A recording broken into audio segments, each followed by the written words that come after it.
Nun'S Walk. Borley Rectory, in Essex, England, has had a troubled existence from the beginning, which goes situated in the years around 1860. It has often been called a monstrosity, and perhaps its ghostly air is not unrelated to its events. Its first tenants, Reverend Henry Dawson, Ellis Bull, his wife and 14 children, told many stories about strange noises and the frequent appearance of a nun's ghost. After Henry's death, his eldest son, Harry Bull, succeeded him as owner of the parsonage from 1892 to 1927, but the mysterious occurrences continued. The nun was seen so often that the area of her apparitions was called Nun'S Walk. Some also assured that they saw a headless postillion driving a carriage drawn by horses breathing fire.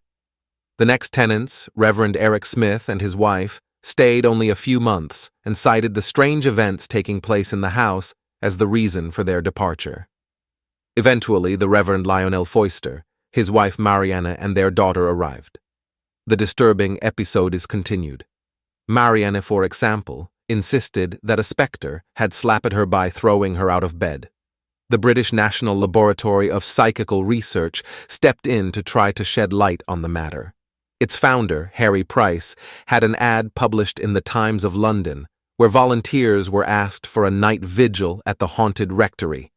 The ad called for unprejudiced, critically minded and intelligent observers, and Price accompanied 40 of them to the house.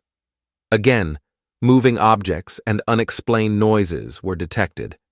Commodore A.B. Campbell, for example, said he was struck by a piece of flying soap, and another witness, philosopher C.E.M. Joad, reported seeing a thermometer drop 10 degrees for no apparent reason.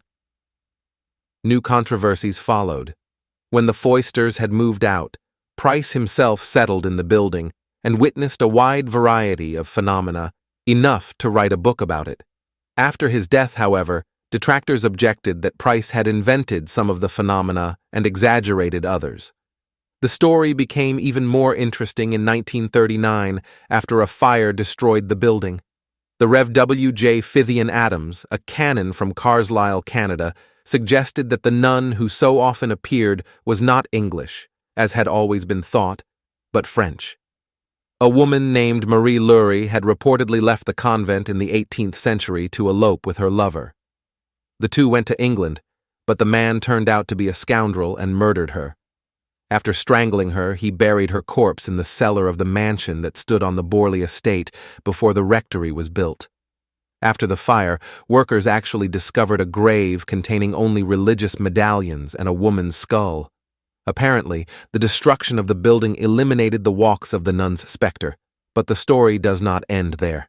Some researchers recently trying to conduct a scientific study of the building heard strange and inexplicable noises at night, recorded sudden changes in temperature, saw lights of unknown origin, and smelled unusual odors.